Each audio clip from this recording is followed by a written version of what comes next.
छोटे शहर से, छोटे विलेज से आपने ये ड्रीम कैसे पाया? कभी सोचा ही नहीं था बचपन से कि मैं रेसलर बनूंगी। तो मुझे कुछ आता नहीं था, तो मेरी स्पोर्ट्स वाली टीचर ने मुझे बोला कि जो गोला होता है ना, उससे बाहर निकालने पे आपको एक अंक मिलता है अपने अपोनेंट को। तो मुझे बस ये था कि जाना है, इसको धक्का मार के कैसे भी कुछ भी करके मुझे बाहर निकालना है। कि आप बहुत यंग एज में आपकी शादी हो गई हाँ थी जी। वो नॉर्मल है? No, it is not normal, but वो सिचुएशन ऐसी थी क्योंकि अर्ली एज में मम्मी पापा एक्सपायर हो गए थे और फिर नाना नानी के यहाँ पे रहना पड़ा था। और आज भी, और पहले तो और भी ज़्यादा था, अभी भी है ये चीज़ें। तो गांव में लड़की को अगर उसके मम्मी पापा ने तो एज ए रिस्पॉन्सिबिलिटी देखा जाता है।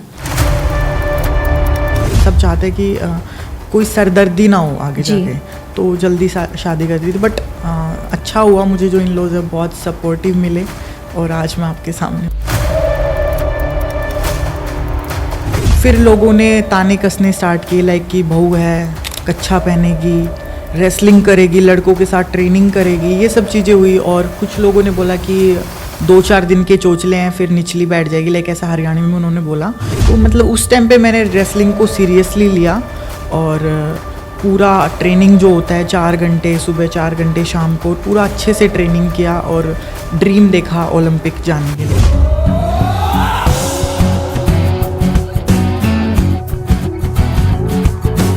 तो दिन में कितनी बार ट्रेन करना होता है और कितने घंटे ट्रेन करना होता है? दिन में 2 बार तो मस्त ही है, लाइक सुबह 4 बजे उठना होता है। ओके। एंड 4 से 8 बजे तक आपकी ट्रेनिंग है, फिर खाना पीना, diet and rest, and then शाम को सेम वही 4:30 बजे ट्रेनिंग स्टार्ट हो जाती है। 10 से 11 घंटे भी मैंने ट्रेनिंग की हुई है। Hi everyone, I'm Reena Augustine and welcome to the Community Impact Show. Today we have Ronak Gulia. She's not just a wrestler, she's a fighter in every sense of the word. After going through 3 major surgeries, including one that could have ended her career, she made a powerful comeback that's inspired so many. Her story is raw, real and full of heart. Ronak, thank you for being here and welcome to the show. Thank you. Raunak, you are from Haryana? Yes. Okay. और आपको मुंबई में कितना साल हो गया? मुंबई में मुझे 1 साल से थोड़ा ऊपर हो गया है। ओके। तो आप मुंबई क्यों शिफ्ट हुए? मुंबई में शिफ्ट हुई थी, लास्ट ईयर मेरी बैक की सर्जरी हुई थी, मेजर बैक सर्जरी डिस्केटोमी। तो उस वजह से डॉक्टर ने बोला था कि चांसेस आपके जो है कमबैक के बहुत कम है। अगर आप इंटेंस रिहैब एंड स्ट्रेंथ करते हो यहाँ पे रह के, तो may be you can do और वी कैन हेल्प यू। तो मैं उस वजह से यहाँ पे शिफ्ट हो गई थी क्योंकि मुझे सीरियसली आगे गेम करना था, मेरा जो ड्रीम है ओलंपिक्स के लिए। तो उस वजह से मैं यहाँ शिफ्ट हुई थी। देन फिर यहीं पे मैं ट्रेनिंग करने लग गई और अभी रिसेंट में शो में गई, तो अपॉर्चुनिटीज़ आती गई यहाँ पे। तो रौनक, आप एक रेसलर हैं, हाँ ठीक है? जी। आप इंडिया से हैं और आप हरियाणा से हैं। हाँ जी। हरियाणा में कहाँ से हैं आप? हरियाणा में मैं झज्जर से हूँ। झज्जर विलेज है वो? हाँ जी, एक विलेज। छोटे शहर से, छोटे विलेज से आपने ये ड्रीम कैसे पाया? लाइक मैंने कभी सोचा ही नहीं था बचपन से कि मैं रेसलर बनूंगी।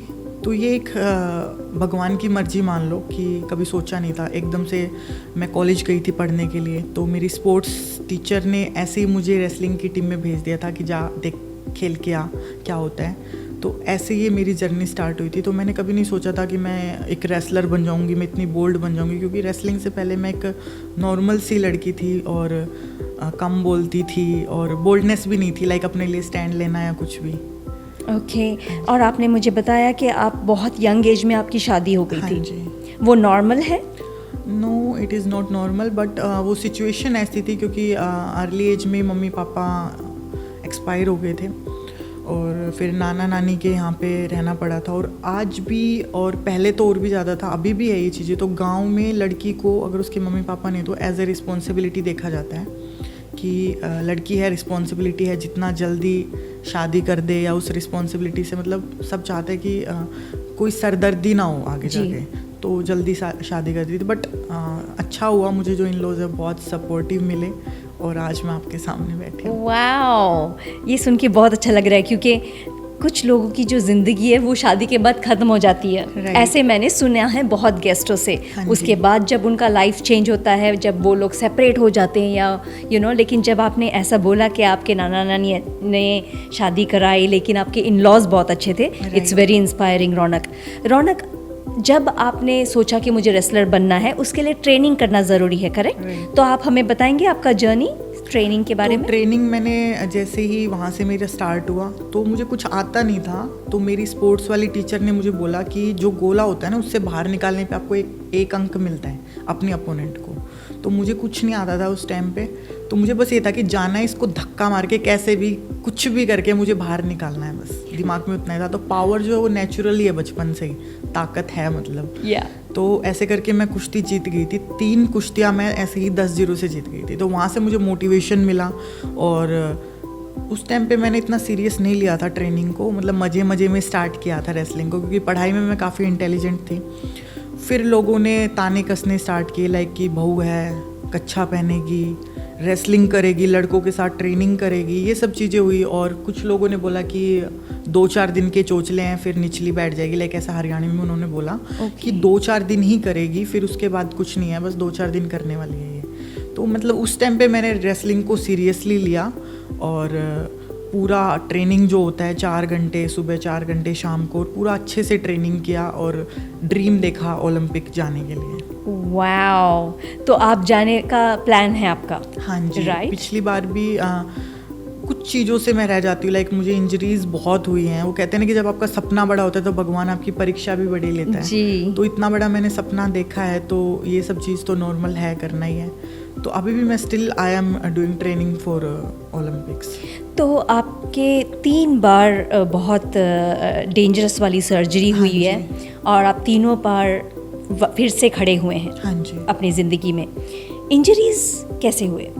इंजरीज गेम के दौरान ही हुई थी, गेम की वजह से हुए थे? गेम की वजह से हुई थी, क्योंकि Okay. रेसलिंग जो एक कॉन्टैक्ट स्पोर्ट्स है और बहुत एक इंटेंस स्पोर्ट है। लाइक आपको कहीं भी कुछ भी हो सकता है, कहीं भी चोट लग सकती है। तो फर्स्ट मेरी जो इंजरी थी वो ACL इंजरी हुई थी, घुटने की इंजरी। तो उसमें भी मुझे साल भर लग गया था कमबैक करने में, बट बहुत स्ट्रोंगर कमबैक किया था। फिर से मुझे दोबारा से ही मुझे घुटने में इंजरी हो गई थी, फिर अगेन उसी घुटने का मैंने कमबैक किया। एंड देन अभी जब मेरी परफॉर्मेंस काफ़ी पीक पे थी, एंड पूरा मतलब ये था ड्रीम के बिल्कुल ऐसे क्लोज आ गई हूँ कि अब तो बस थोड़ा ट्रेनिंग और सबको हरा लूँगी और ओलंपिक्स में चली जाऊँगी। बट कहते हैं ना कि भगवान की मर्जी के आगे आप कुछ नहीं कर सकते। फिर से मुझे बैक की इंजरी हुई, एंड दिस वन मतलब इस इंजरी ने सबको तोड़ दिया था। लाइक घर वाले भी, ससुराल वाले भी बोलने लग गए थे कि अब तो मुश्किल ही हो जाएगा, नहीं कर पाओगे। डॉक्टर्स ने भी बोल दिया था 20-30% चांस है। बट कहते हैं ना कि आपका माइंड सेट और आप किसी चीज़ को शिद्दत से चाहते हो कि आपको चाहिए, तो आप कर लेते हो। तो मैंने साल भर में ही मैंने इंजरी को भी ठीक किया, रिहैब भी किया और कम बैक भी किया। I love that. पता है, कोई भी चीज़ जब हम लोग करना चाहते हैं, और जब आपने बोला मुझे 1 साल लग गया, जब मैं ये टाइमलाइन ही सोच लिया मैंने, इंसान के पास उतना पेशेंस नहीं है आजकल। नहीं, आपका जो गोल अगर क्लियर है और आपके पास पेशेंस है तो ही होगा। लेकिन आजकल जो पेशेंस और जो डिस्ट्रैक्शन जो लाइफ में बहुत ज़्यादा है, उसको लेकर के फिर आपने अपना फोकस कैसे रखा? देखो, मैं बहुत स्पिरिचुअल हूँ, लाइक मैं भगवान में बहुत विश्वास रखती हूँ, और मैं मानती हूँ कि अगर आप किसी चीज़ को अपना 100% दे रहे हो तो कहीं ना कहीं वो भी आपकी हेल्प करते हैं। और डिस्ट्रैक्ट होने से भी आप एक स्पिरिचुअल हो, आप किसी अच्छे में, अच्छाई में बिलीव कर रहे हो, तो आप बुरी चीज़ की तरफ कभी डिस्ट्रैक्ट हो ही नहीं सकते हो। और दूसरी चीज़ ये है कि जो ताकत आती है, जो पेशेंस आता है, वो अंदर से आता है। कि बोलते हैं ना, पेशेंस इज़ की टू सक्सेस। लाइक आपके अंदर धैर्य होना बहुत ज़रूरी, सब्र होना बहुत ज़रूरी है। अगर आपने सब्र है और अपने पे विश्वास है कि मैं कर सकती हूँ, तो आप कर सकते हो, चाहे दुनिया कुछ भी बोलती हो कि होगा नहीं होगा, लेकिन आपने सोच लिया, अपना माइंड सेट स्ट्रॉन्ग कर लिया कि आई कैन डू, तो हो सकता है। और पेशेंस वो अंदर से अपने आप आ जाता है, क्योंकि आपको पता है कि वो आपको वो चीज़ मिलनी है ही, बस थोड़ा सा समय लगेगा उसमें। अरे बाप रे, आपने बोला कि आपने पढ़ाई किया, आपने क्या पढ़ाई किया है? मैंने MA फिजिकल एजुकेशन कंप्लीट किया। Okay, so that means related किया है, ताकि आप अपना ड्रीम फॉलो कर सकें। रेसलिंग में आने के बाद सिर्फ स्पोर्ट्स में ही रुचि रह गई थी, पढ़ाई में थोड़ी कम हो गई। तो आपको लगता है जो प्रोफेशन आपने चूज़ किया है उसकी वजह से आपने अपने दोस्त खोए हैं या दोस्त पाए हैं, कुछ ऐसा लाइफ में हुआ है? नहीं, ऐसा तो नहीं। एक्चुअली मैं बचपन से ही थोड़ी सी दोस्त कम ही बनाए हैं मैंने, मतलब मेरे Okay. बहुत कम दोस्त रहे हैं, क्योंकि पढ़ाई में काफ़ी इंटेलिजेंट थी तो तब पढ़ाई में बिजी रहती थी। अब स्पोर्ट्स में है तो लोग बनते हैं, लेकिन उतना खास इतने दोस्त नहीं बनते मेरे, क्योंकि मैं बहुत बिजी रहती हूँ, मेरा शेड्यूल इतना बिजी रहता है। मतलब मैं खुद को ज़्यादा टाइम देती हूँ। मैं मानती हूँ कि यही टाइम है जो मैं अपने आप को टाइम दे सकती हूँ और कुछ कर सकती हूँ।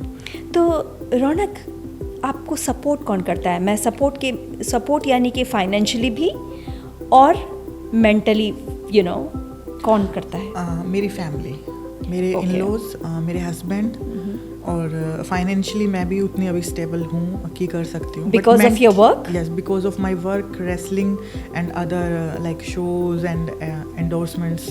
Okay, that's the main key because जो इंस्टाग्राम एडवर्टीज़मेंट में देखा जाता है, जो स्पोर्ट्स में जाता है और ये उनको सपोर्ट नहीं मिलता है, उतना पैसा नहीं है, मैंने this is what they show, but ये सही नहीं है, करेक्ट? राइट, सही नहीं है। लाइक देखो, बाहर कंट्रीज़ में तो आपको बचपन से ग्राउंड रूट से ही बहुत ज़्यादा सपोर्ट मिलता है, लाइक स्पोर्ट्स पर्सन को सरकार की तरफ से भी। लेकिन यहाँ पे भी अब उतना ही आ गया है, धीरे धीरे चीज़ें आ गई है, लाइक खेलो इंडिया। एंड आप एक अपने आप को अगर आपने प्रूव कर दिया तो फैमिली तो साथ देगी, आपको सरकार भी सपोर्ट करती है, स्पॉन्सर्स भी आते हैं। एंड अगर आप सोशल मीडिया पे आप एक्टिव हो, अपना दिखा रहे हो सब, तो और भी बहुत सारी अपॉर्चुनिटीज़ आपके पास आती हैं। तो इसका मतलब पता है क्या है? आपसे मैंने लर्न किया कि जो लोग कंप्लेन करते हैं नहीं हमें नहीं मिलता, नहीं, आपको भी एक्टिव होना है। Right. You have to get out and show what you have in order for you to get something. Yes, complain वही चीज़ है ना कि जब आप एक्सक्यूज़ देने लग जाओगे ना, लाइक जिस दिन भी मुझसे किसी ने बोला जब मुझे इंजरी हुई कि अगर इससे भी ज़्यादा कुछ हो गया तो क्या करोगे, तो मैंने उनको यही बात बोली कि मुझे ना कल को अपने बच्चों को ना ये स्टोरी नहीं सुनानी कि मैंने इंजरी की वजह से गिव अप कर दिया, मैंने एक ड्रीम देखा था। मुझे ये स्टोरी सुनानी है उनको कि मैंने एक ड्रीम देखा और इंजरी से भी ओवरकम किया और मैंने वो ड्रीम पूरा किया, तो मुझे सक्सेस स्टोरी सुनानी है। तो जब आपके दिमाग में ये रहेगा ना कि हाँ आप कर सकते हो और आप करोगे, तो आप एक्सक्यूज़ देना भूल जाओगे कि मेरे पास पैसा नहीं था, मुझे इंजरी हो गई थी, या मेरे पास लोगों का सपोर्ट नहीं था। बिकॉज सब लोग फेस करते हैं, किसी की स्टोरी सामने आ जाती है, किसी की नहीं आती है। तो ये सब चीज़ें, स्ट्रगल सबको ही फेस करना पड़ता है, तभी जाके वो एक लेवल अचीव होता है। वाओ।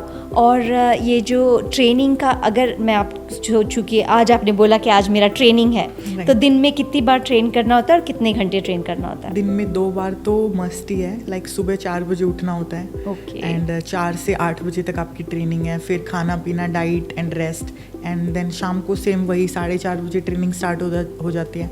कभी 7:30 खत्म होती है, कभी 8:30 खत्म होती है, डिपेंड होता है कोच कितनी ट्रेनिंग करवा रहे हो और आप कितनी कर सकते हो। Every day routine. And competition के टाइम पे, ऑफ सीजन, किसी को एक्स्ट्रा अपने ऊपर काम करना हो, दिन में भी 1 घंटा लाइक मैं अपने ऊपर करती हूँ, लाइक जिम किया, स्ट्रेंथ किया, या मेरा मान लो इंजरी का है तो मैंने इंजरी के लिए जो अपना रेजिस्टेंस वर्क किया, मैंने रेजिस्टेंस बैंड से कुछ भी अपने ऊपर एक्स्ट्रा वर्क किया। तो कभी 3 टाइम भी हो जाती है और कभी 2 टाइम तो मस्त ही है। आपकी 7 से 8 घंटे तो है ही, और आप उससे ज़्यादा भी कर सकते हो, आपकी बॉडी अलाउ करती है तो उससे ज़्यादा भी। उससे ज़्यादा? लाइक 10 से 11 घंटे भी मैंने ट्रेनिंग की हुई है।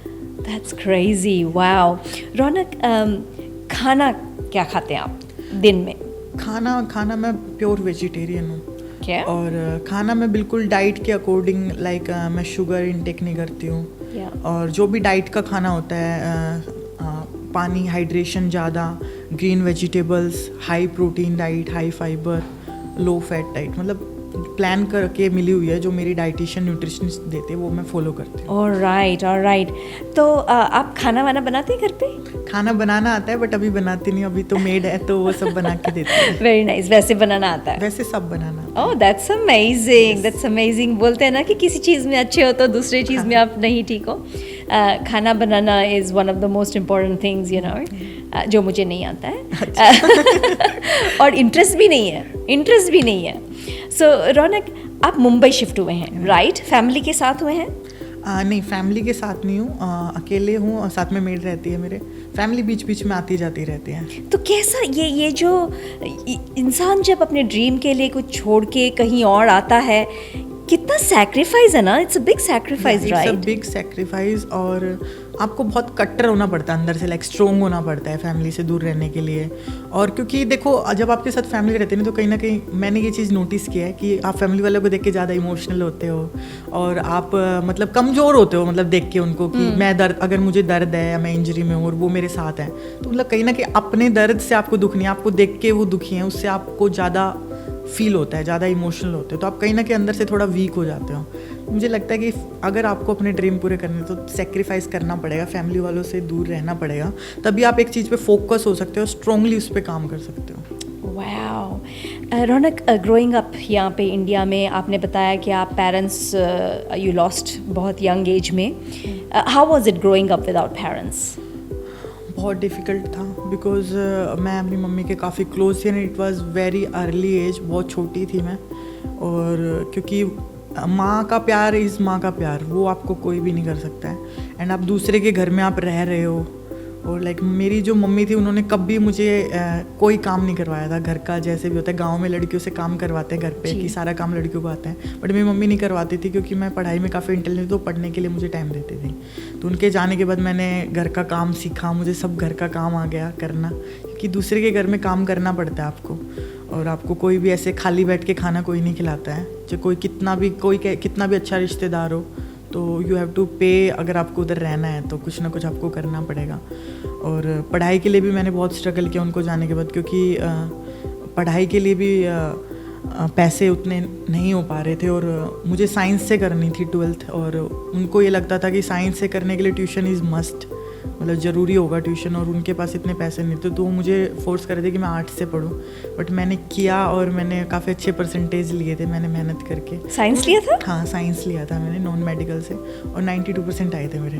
92? हाँ, 92%। वाओ, यानी आप तो ऑलराउंडर हो, स्पोर्ट्स में भी, पढ़ाई में भी। Oh my gosh, wow. मैं बहुत इंटेलिजेंट थी। मैं बता रही हूँ कि स्पोर्ट्स में आने से पहले मेरा ड्रीम ही पढ़ाई को रिलेटेड था, कभी सोचा ही नहीं था। कहते हैं ना कि गॉड्स प्लान, तो ये सब गॉड्स प्लान नहीं है, और मैं इसलिए भगवान में बहुत विश्वास रखती हूँ कि वो जो भी सोचते हैं ना हमेशा बेटर ही होता है। तो बहुत स्ट्रगल था, उनकी बहुत याद आती थी, देखते थे माँ जैसे प्यार करती है, आज भी मैं उनको बहुत मिस करती हूँ, लेकिन मैं उनके जैसी ही दिखती हूँ। तो मैं जब भी शीशे में देखती हूँ तो मुझे लगता है कि वो मेरे अंदर ही है, और मैं जो भी कर रही हूँ वो देख रही हैं और उनको प्राउड फील हो रहा है। That's so nice to hear, क्योंकि आपने जैसे बोला मिरर में देखती हूँ तो ऐसा लगता है कि मम्मी को देखा। वो बोलते हैं ना कि जब इंसान सक्सेस पाता है, कोई ना कोई है जो ऊपर बैठा, उनका ब्लेसिंग्स होता है, उसके वजह से हम इतना आगे बढ़ते हैं। Right. इतनी सारी मुश्किलें आती है ज़िंदगी में, लेकिन किसी का हाथ होता है। आपने अपने लाइफ में एक्सपीरियंस किया होगा कि आप मौत को टच करके वापस आए हो because somebody has blessed you. Right? You felt that? Yes, I felt that, क्योंकि वो टाइम ऐसा था, ऐसा लगा मुझे कि लाइफ में ना मतलब कुछ बचा ही नहीं है, एवरीथिंग इज़ फिनिश्ड। एंड भगवान की ब्लेसिंग्स थी, मैं बच गई। मैं उस चीज़ के लिए मुझे अगर किसी चीज़ का लाइफ में रिग्रेट है, मैं कभी भी कोई ऐसा काम नहीं करती जिसके लिए मुझे रिग्रेट होता है, कभी भी नहीं। बट मुझे उस चीज़ का हमेशा रिग्रेट है कि how I can be so weak at that time, जब मुझे बहुत स्ट्रॉन्ग रहना था। बट मुझे लगता है कि भगवान अगर आपके साथ है ना, तो कोई कितना आप पे उंगली उठा ले, कोई कितना कुछ कर ले, आपका कोई बाल बांका नहीं कर सकता है। और अगर आप ब्लेस्ड हो तो आप आगे बढ़ते जाओगे। तो हम जब आपको लगे ना कि आपकी लाइफ ख़त्म होने वाली है, तो वहीं से आपकी लाइफ स्टार्ट होती है। तो मैंने ये सीखा है। Wow, I love that, I love that. Mumbai, आपको कैसा लगता है? मुंबई कैसा लग रहा है? मुंबई बहुत अच्छा है, सब अपने काम से काम रखते हैं, बहुत बिजी सिटी है और बहुत सेफ है। सेफ है? सेफ है, बहुत सेफ है। आप रात को लाइक 10-11 बजे भी, मैं कई बार जिम से आती हूँ 11 बजे भी मैं आती हूँ, 11-11:30 बजे भी, तो ऐसा मतलब कभी अनसेफ फील नहीं होता है। अकेले कहीं घूमो, कहीं जाओ, तो बहुत सेफ है। एक फीमेल जब बोल रही है कि सेफ है, यानी कि आप जहाँ से आ रहे हैं वहाँ पे अनसेफ है? नहीं, वहाँ पे लाइक हरियाणा एंड दिल्ली में अभी उतना लड़कियों को लेके अभी उतना मानसिकता लोगों की उतनी डेवलप्ड नहीं हुई है। तो कहीं ना कहीं आप मान लो जिम से आ रहे हो, तो कहीं ना कहीं आपको 10 लोग ऐसे मिल जाते हैं कि आपको घूरेंगे, देखेंगे। लाइक ऐसा मैंने मुंबई में नहीं देखा, दिल्ली में भी है ये सीन थोड़ा, हरियाणा में भी है। तो अभी वहाँ पे थोड़ा सा डेवलप्ड होने की, मानसिकता थोड़ी ऊपर आने की ज़रूरत है। तो आप कुश्ती कर देते हैं उनसे मिलकर? हाँ, मेरे को वैसे हरियाणा दिल्ली में भी कोई डर नहीं। अब तो मतलब मैं इतनी बोल रहा हूँ, मुझे डर वैसे भी नहीं लगता है। बट एज ए नॉर्मल लड़की अगर मैं सोचती तो मुझे लगता है कि ये मुंबई सेफ है। वेरी सेफ है, बहुत सेफ है। ये तो मैं एक छोटी सिटी में ग्रो होके मैं निकल गई थी इंडिया से बाहर। जब मैं फिर से मुंबई आई और मैं यहाँ पे रहने लगी, दैट्स व्हेन आई रियलाइज्ड कि अरे नहीं यार, इंडिया इज़ नॉट दैट वो छोटा सिटी, यू नो। बाहर मुंबई आके देखा कि नहीं यार, this is like you are safe, you can go anywhere. So I think Mumbai is a place. तो लगता है कि आप यहाँ पे रुकने वाले हैं ज़्यादा देर? हाँ, भगवान तो यही चाहते हैं। हाँ। क्योंकि अपॉर्चुनिटीज़ पे अपॉर्चुनिटीज़ आती ही जा रही है। लाइक बहुत सारे देखो, ओलंपिक के लिए तो मैं कर ही रही हूँ ट्रेनिंग, बट मैं ये मानती हूँ कि अगर भगवान आपके पास कोई अपॉर्चुनिटीज़ देते हैं, जैसे लास्ट मैंने एक शो किया फिटनेस से रिलेटेड, जहाँ पे मैंने टाइटल विन किया है इंडियाज़ अल्टीमेट फिटनेस सुपरस्टार का, और मैं विनर रही हूँ। तो मैंने कभी सोचा भी नहीं था कि ऐसे शो में मैं जाऊँगी और मैं विनर बन जाऊँगी। तो अपॉर्चुनिटी वहाँ से लोगों ने मुझे जाना, मेरी जर्नी को देखा, और बहुत सारे ऐसे लोगों ने जर्नी को देख के मोटिवेट हुए कि यहाँ से भी कोई लड़की उठ सकती है इतना सब खत्म होने के बाद भी, और इतना अच्छा कर सकती है। तो अभी भी मेरे पास अपॉर्चुनिटीज़ हैं, तो मैं कभी भी आती हुई चीज़ों को मतलब ना नहीं बोलती हूँ, कि उनकी ब्लेसिंग्स मानती हूँ। तो अपॉर्चुनिटीज़ आ रही है, मेरी ट्रेनिंग भी यही है, और मन भी लग रहा है, लोग भी अच्छे मिलते हैं मुझे, तो आगे प्लान है मुंबई में। जो इंसान मुंबई आता है वो जाने की सोचता नहीं है, बिकॉज मुंबई इज़ आपके ड्रीम्स पूरे होते ही जाते हैं यहाँ पे। That's so nice. It's सब कुछ अपने पर्सपेक्टिव में है, हाँ। और हमारे रूटीन में है, और हमारे एनवायरनमेंट में है ना। नेगेटिविटी और पॉजिटिविटी जो लाइफ में होता है, Right. आप नेगेटिविटी को कैसे दूर करते हो? नेगेटिविटी का देखो सबसे बड़ा है कि मैं रात को, मतलब मेरी आदत है मैं थोड़ी ओवर थिंक करूँ। मैं रात को सोचती हूँ, अब जैसे मैं 10 लोगों से मिली तो मैं सोचती हूँ कि हाँ आज 5 लोग अच्छे थे, 5 लोग, तो वहाँ से मुझे थोड़ा सीखने को मिलता है कि कैसे लोगों के साथ मुझे नहीं रहना है कि नेगेटिविटी आए।